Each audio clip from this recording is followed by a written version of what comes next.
Pihak Indosiar, stasiun TV yang menaungi acara Dangdut Academy, akhirnya mengungkapkan alasan menggantikan posisi juri Lesti Kejora dengan Siti KDI. Foto Lesti Kejora di poster acara D5 Academy Top 19 Grup 1 Result tampak digantikan oleh Siti KDI. Hal ini terjadi di tengah desakan Lesti Kejora diboikot hingga munculnya rumor pemecatan sang biduan. Menanggapi hal itu, Corporate Secretary Indosiar Gilang Iskandar memberikan klarifikasi. Ia menyebutkan jika seharusnya acara malam itu adalah acara bola. Karena hal itulah, Lesti berhalangan hadir lantaran bertubrukan dengan agenda lain. Sementara itu, terkait dipilihnya Siti KDI, Gilang mengurai alasannya. Ia menilai pengalaman Siti KDI yang juga jebolan ajang pencarian bakat bisa memberikan masukan pada peserta.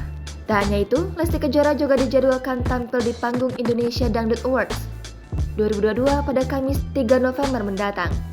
Acara Malam Puncak IDA 2022 ini akan tayang di Indosiar pada pukul 19.00 waktu Indonesia Barat.